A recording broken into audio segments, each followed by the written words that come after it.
ठाणे महानगरपालिकेच्या वतीने शहीद तुकाराम ओंबळे बॅडमिंटन हॉल येथील नूतनीकरण करण्यात आलेल्या लॉन टेनिस कोर्टचं उद्घाटन आज महापौर शर्मिला पिंपळोलकर यांच्या हस्ते करण्यात आले। या ठिकाणी अनेक अधिकारी, लोकप्रतिनिधी हे टेनिस खेळण्यासाठी येत असतात।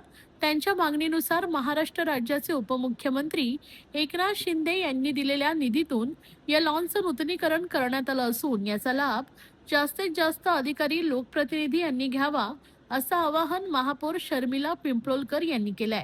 या उद्घाटनास उपमहापौर कृष्णा पाटील, सभागृह नेते हनुमंत जगदाळे, विरोधी पक्षनेते शानू पठाण, अतिरिक्त आयुक्त एक संदीप माळवी, उपायुक्त क्रीडा मिनल पालांडे, स्थानिक नगरसेवक वैभव कदम, माजी नगरसेवक शरद कनसे, कार्यकारी अभियंता शैलेंद्र चारी, संदीप गायकवाड, ऋषिकेश माने आदी उपस्थित होते। विविध आस्थापनांमध्ये काम करणाऱ्या अधिकाऱ्यांना विरंगुळा मिळावा यासाठी महापालिकेने हे लॉन टेनिस कोर्ट तयार केलं होतं। या ठिकाणी अनेक अधिकारी, माजी अधिकारी तसेच लोकप्रतिनिधींनी सदस्यत्व घेतलं असून ते नियमित खेळण्यासाठी येत असतात। हा लॉन टेनिस कोर्ट अद्ययावत करण्याची मागणी येथे येणाऱ्या अधिकाऱ्यांनी केली होती। त्यानुसार अद्ययावत पद्धतीने हा टेनिस कोर्ट तयार करण्यात आला असून त्याचं उद्घाटन आज झालं असल्याचं महापौरांनी जाहीर केलंय। शहीद तुकाराम ओंबळे बॅडमिंटन कोर्ट येथे नियमितपणे विविध वयोगटांसाठी प्रशिक्षण बॅचेसही चालवण्यात येणार आहे। क्रीडा संस्कृतीला चालना देण्यासाठी तसेच येथे सदस्यत्व घेतलेल्या खेळाडूंना दर्जेदार क्रीडा सुविधा उपलब्ध करून देण्याच्या दृष्टीने या लॉन टेनिसचं नूतनीकरण करण्यात आलंय। ठाणे शहरात लॉन टेनिसची सुविधा उपलब्ध करून दिल्याबद्दल उपमहापौर कृष्णा पाटील यांनी महापालिकेला धन्यवाद दिलेत। ठाणे शहराचा विकास वेगाने होत असून त्या दृष्टीने शहरातील क्रीडा सुविधांमध्ये वाढ झाली पाहिजे। उपमुख्यमंत्री एकनाथ शिंदे यांनी दिलेल्या निधीतून अद्ययावत असं टेनिस कोर्ट तयार झालं असून याचा निश्चितच फायदा शहरातील तरुणांना होणार असल्याचं सभागृह नेते हनुमंत जगदाळे यांनी नमूद केले। तुकाराम ओंबळे या संकुलामध्ये खरं तर शहीद हेमंत करकरे या क्रीडा संकुलात आज लॉन टेनिस याचं उद्घाटन इथे संपन्न झालेलं आहे। आणि मला वाटतं की ठाणे शहराचा विकास करत असताना महाराष्ट्र राज्याचे लाडके उपमुख्यमंत्री एकनाथजी शिंदे साहेब, तसंच आपले मुख्यमंत्री आणि आपल्या ठाणे महानगरपालिकेचे सगळे उपमहापौर,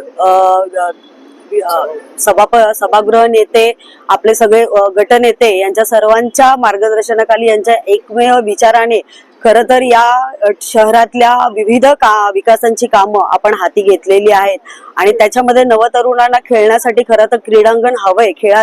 शारीरिक खेळाचा विकास झाला पाहिजे, याच्यातूनच खरं तर उपमुख्यमंत्री एकनाथजी शिंदे साहेब यांनी या क्रीडांगणाला एक विशेष निधी देऊन खरं तर हे क्रीडांगणाचं आज उद्घाटन झालेलं आहे। आणि भविष्यात अजून चांगली विकास कामं मला वाटतं आपल्या या ठाणे महानगरपालिकेच्या माध्यमातून होतील। आनंदाची बाब आहे। ठाणे शहर वाढत असताना, ठाणे शहराचं वाढतं नागरीकरण होत असताना शिवसेना पक्षाचे मुख्य नेते आदरणीय शिंदे साहेब यांच्या नेतृत्वाखाली ठाणे शहराचा विकास हा सर्वांगीण विकास व्हायला पाहिजे। त्यामध्ये क्रीडा, सांस्कृतिक कार्यक्रम या सगळ्या गोष्टीचा अंतर्भाव असला पाहिजे। आणि या ठिकाणी क्रीडा अधिकाऱ्यांच्या म्हणण्यानुसार शिंदे साहेबांनी या ठिकाणी या कामासाठी टेनिस कोर्टसाठी निधी उपलब्ध करून देऊन ठाणे शहरातील युवकांना एक चांगल्या प्रकारची या ठिकाणी संधी दिलेली आहे। शहरामध्ये अशा प्रकारचे उपक्रम, अशा प्रकारचे क्रीडाचे निश्चितच मैदान तयार व्हायला पाहिजे। त्या दृष्टिकोनातून प्रयत्न झालेला आहे। या ठिकाणी मी शिंदे साहेबांचं निश्चित प्रकारे मनस्वी अभिनंदन करेन, त्यांना धन्यवाद देईन। त्याचबरोबर ठाणे महापालिकेचे आयुक्त, ठाणे महापालिकेच्या आमच्या महापौर, उपमहापौर, विरोधी पक्षनेते, या विभागातील सर्व सन्माननीय सदस्य, सर्व गटनेते या ठिकाणी सर्वांनी ठाणे शहराचा विकास एकत्रितपणे येऊन चांगल्या प्रकारचा विकास करण्याचा जो चंग बांधलेला आहे त्यापैकीच आजचा एक भाग आहे।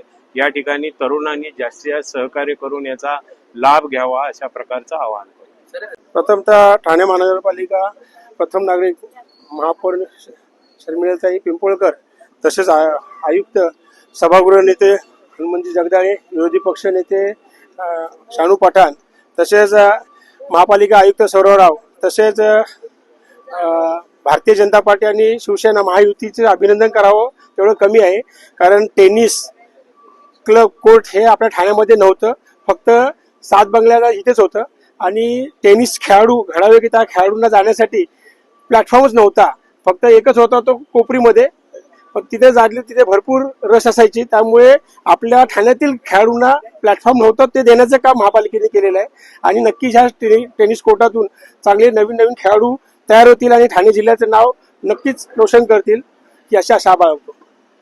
ज्ञान, मुझे हेल्थ केयर फील्ड में करियर बनाना है, कोई स्ट्रॉन्ग ऑप्शन है? बिल्कुल है. अभिनव इंस्टीट्यूट का BPTH बैचलर ऑफ फिजियोथेरेपी. आजकल फिजियोथेरेपिस्ट की डिमांड बहुत हाई है. कोर्स रिकॉग्नाइज है ना? ऑफ कोर्स, ये इंडिया की लार्जेस्ट मेडिकल यूनिवर्सिटी से एफिलिएटेड है. मतलब स्ट्रॉन्ग एकेडमिक वैल्यू. और करियर अपॉर्चुनिटीज कैसे रहेंगे? बहुत amazing. Hospitals, sports clinics, rehab centres और इवन इंटरनेशनल अपॉर्चुनिटीज भी. और सबसे इम्पोर्टेंट, प्लेसमेंट सपोर्ट मिलेगा? बिल्कुल. एक्सपीरियंस्ड फैकल्टीज और प्लेसमेंट गाइडेंस के साथ स्ट्रॉन्ग करियर सपोर्ट मिलता है. Sounds perfect. मैं आज ही अभिनव इंस्टीट्यूट के BPTH कोर्स के लिए अप्लाई करूंगी. तो वेट किस बात का? BPTH एडमिशंस ओपन है, लिमिटेड सीट्स. अभी अप्लाई करो अभिनव इंस्टीट्यूट में.